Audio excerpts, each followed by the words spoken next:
Hey guys, this is Mark from North 7 Outdoors, and today we're going to discuss my Baitcasting Arsenal for 2018 for the upcoming season. These aren't all the baitcasters I own, but they're probably going to be the ones you're going to see most on this upcoming season. I'm very excited for bass season this year. Got some time booked off. Hopefully I don't work 70 hours a week for the fall. So I'll do a quick overview of them, and then we're going to discuss each rod in particular. So very quickly, this is an Abu Garcia Revo Premier on a Shimano Zodius.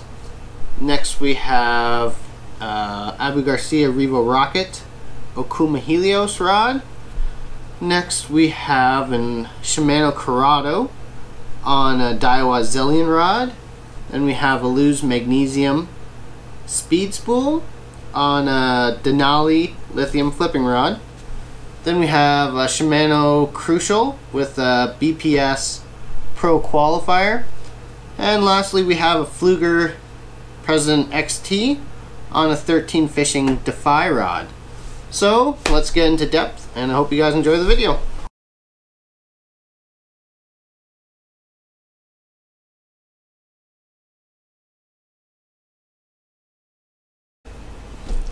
Okay guys, first we have a Shimano Zodius 7.2 medium heavy paired with Abu Garcia Revo Premier older gen in a 5.4:1. So the 7.2 medium heavy Shimano Zodius, I think it runs about 200 bucks US. Very smooth rod, very nice. I haven't had a problem with it. I've had it for a year or two now. It's a pretty good rod. I like to throw a lot with it. I haven't abused it in any way, but it's held up nicely. The Abu Garcia Revo Premier, even though it's an older reel, it's pretty smooth. Like this was the Cadillac back in the day. Still is if you have the new gens. This is an older gen. Very smooth reel. Well worth the money. I'm not sure what I paid for these, to be honest with you. It wasn't full price, of course. It's 5.4:1 ratio. I like to throw chatterbaits, spinnerbaits with them. Some people like a higher gear ratio retrieval rate for them. I don't. I guess it's up to you whether you think you're a fast reeler or moderate reeler or slow, how fast you like to work your stuff. So I can get away with 5.4:1. That's what I like to throw on it. Occasionally I'll throw other stuff on it, but I shouldn't. I'm kind of like, hey, if I have it on board, I'm going to use it, right? So that's the first one out of the way. Very good combo, pretty expensive. I guess if you got a new Zodius and Abu Garcia Revo Premier, you're looking at like $450 US. So it's pretty high-end combo, I guess. So let's move on to the next one.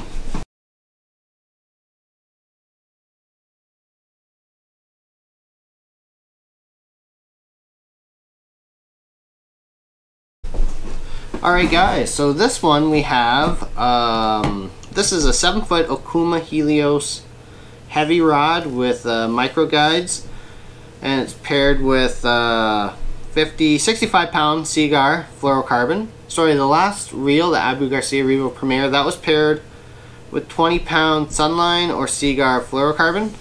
So yeah, this is a Revo Rocket, which is a 9.1:1, I believe, or 9.3:1. It's super fast retrieval rate anyways. So it's got 22 pounds of drag, I believe, with the heavy. So I mean, I really just tighten it up and go for broke there. I haven't used this combo yet, but I'm excited to use this combo. I wanted 7.3. The 7-foot Okuma Helios was dirt cheap. It was like 50 something % off. So we have an Okuma Helios then. Same thing with the Abu Garcia Revo Premier. It's a one day only special. Picked her up for 115 bucks or something, down from 230 or 300 US. So really excited to try this. This is going to be my topwater setup. That's why I have yellow braid. Some people might be worried that fish are going to see your braided line. When I throw topwater, I'm not. It's not a concern of mine. So this is mostly for hollow body frogs, but you know, you might see me throw a whopper plopper on here. We'll see. Yeah, that's pretty much that.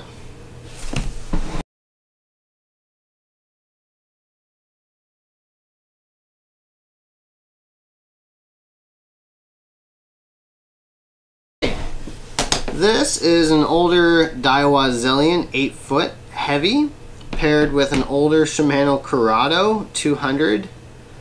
This is a 7:0:1 gear ratio reel.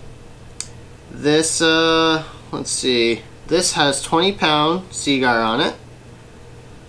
This used to be my flipping rod, but it is technically a swim bait rod. The guy I bought it off of used it for topwater, so I mean it's all preference. This has now been upgraded to my swim bait rod now that I have a flipping rod. So it's a really good rod. It's high end, very high end, about 290 bucks US. It comes with a lifetime warranty, very sturdy. Older Corrado. It works well. I mean, it's pretty old now, so it's getting beat by a lot of the newer, cheaper reels, but for its time, it was, again, the Cadillac. I mean, it was top of the line reel. It is still very smooth, still use it. I don't have a problem with it. So yeah, you're gonna see me throw my Huddleston on here, probably a few other swim baits if I get any more swim baits. We'll see. At 30 or 40 bucks a pop, I'm not here to run out.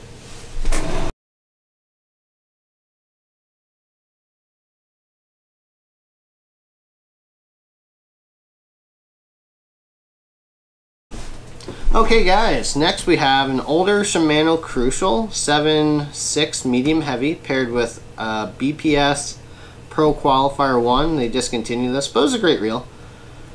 So the Shimano Crucial 7.6 actually used to be my topwater rod, and it worked well. It was good. I got away with a lot of stuff because I don't throw into thick cover, and I could pull the fish out with a medium heavy. I mean, obviously I'm not going to recommend you to throw hollow body frogs or throwing in really thick cover. You're going to break your rod or get the fish off if you don't feel confident in just hammering down your drag system. So this is a 5:4:1. It's got monofilament on here. This is now my crankbaiting rod, or crankbait rod. This is monofilament. The gear ratio on this is 5:4:1. So I usually have a chatterbait or a spinnerbait tied up, even though I don't have a whole lot of confidence in spinnerbaits. I don't know why, but I just don't. Chatterbaits I do though. So I usually have a chatterbait tied onto the Zodius. This is now my crankbait rod. Don't pay attention to the monofilament. Some people like monofilament when they're throwing crankbait because they think that the stretch is going to increase the hookup ratio. The more stretch in the line, the less chance that the fish is gonna spit the hook on a treble bait. So this was actually, I'm not sure why I had this on here, but I'm going back to 15-pound fluorocarbon because that's really what you're giving up. You're giving up fluorocarbon. So if you want fluorocarbon, your crankbait's gonna go down deeper. If you want monofilament, your crankbait won't get the max depth, but you'll have a better hookup ratio. So I mean, I think a lot of anglers are split on whether it's fluorocarbon or monofilament for crankbait. Some people like braid for sensitivity to a fluorocarbon leader, but usually most people go with mainline fluorocarbon or monofilament. I'm a fluorocarbon guy, so don't pay attention to that monofilament. It's been a great rod. You know, I have caught a fair bit of largemouth bass on top water. Never had a problem throwing it into grass, but again, I never threw it into really thick stuff. So if I threw it into thick stuff, this rod might not be working right now. So yep, it's my new crankbait rod. Excited. Throw some crankbaits. The BPS Pro Qualifier, they don't make it anymore. They make the second one now.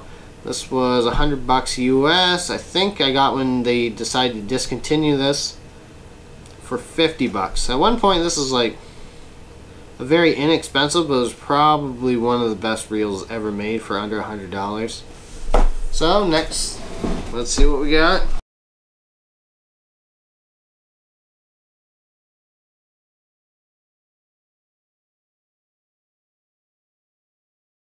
Okay, we got another new combo here I haven't played around with yet. This is a Luz Magnesium speed spool with a Denali lithium flipping rod. It's extra heavy, 7.6. The gear ratio is 6:8:1. I probably would have liked a 7.5:1 for Luz, but this was a $280 reel at Tackle Warehouse. I picked it up new for 161 bucks Canadian, so like 140 bucks American. So I mean, I got got the reel about $130 off the retail price. Same thing with the Denali lithium flipping rod. I think they retail for $199 at Tackle Warehouse. I picked it up for 95 bucks Canadian. So went from about 200 US to about 75 bucks US new. I would have liked a 711. I loved my 8-foot Daya Elian rod for flipping, but this is gonna pull up some trees at extra heavy, so I feel a lot more confident just to hammer down the drag and just go for broke. So I'm excited to try this. It's paired with 15-pound Seaguar AbrazeX. So 15-pound is kind of borderline. Probably could have gone with 20-pound, but I picked up a 1,000-yard spool of 15-pound. If this wasn't Seaguar AbrazeX or a very high-end fluorocarbon, I would have gone with 20-pound or 25-pound. Probably 20-pound of a lesser brand, but because of Seaguar, I just feel more confident in throwing smaller diameter line and it not breaking, be able to get the fish out. But yeah, that's definitely borderline. Again, I'm not going to be flipping into really crazy stuff. I'm going to be, you know, most of the lakes I fish don't really have the huge mats, or that even some people would just use straight braid. I fish a lot of clear water lakes. Some of them, you know, there's grass mats there, but they're not like you need a 2.5 ounce punch weight to get through. So really excited to try this combo. This is my first lose reel, so I finally got on the lose bandwagon. I figure if I'm not going to like a $280 lose reel, I probably won't like any of them. So hopefully it's a good reel. Excited to try this with the rod. Let's see what we got next.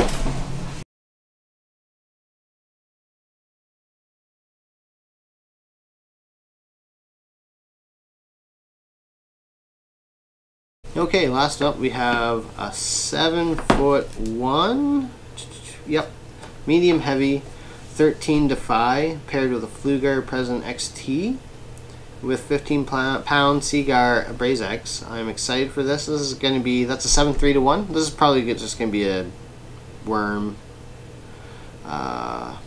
you know, whatever. It's just a good all-around backup rod. Excited to try this combo because the whole thing I got for under $100 US, so I'm excited to do a couple reviews on that. And the President XT is kind of a newer reel. Looks pretty sleek. Yeah, so excited to try that for the price point. And that's probably the only reason why this is going to be in the lineup, because the whole combo is under 100 bucks. And I just want to try it. I just want to see. Obviously, it's nowhere near as smooth as some of my higher end reels, but we're going to give her a go. So one thing you've noticed is that all of my rods have a rod sock on them, or a rod glove.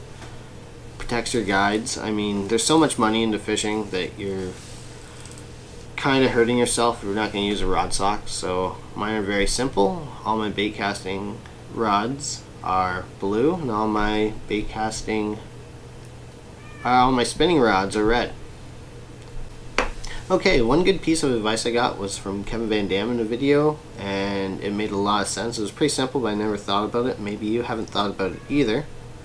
Which was, he suggested buying all your rods from one rod company. And the reason behind that, he said, was when you buy all of the rods from the same company, you'll have a better understanding of what medium heavy is, heavy, extra heavy. You'll have a better concept of what they're talking about. Now, I never lived up to that advice. Basically, my advice or reasoning was, when I buy a rod, if I can get a rod for $200, or that's priced at 200 bucks for $80, it might not be the best rod at $200, but it might be the best rod at $80 if it used to be 200, right? That's my theory, is that if a rod used to sell for 200 bucks and then all of a sudden it went on sale for $100 off, well, maybe it was never the best rod at $200, but maybe it's the best rod now at 100 bucks, right?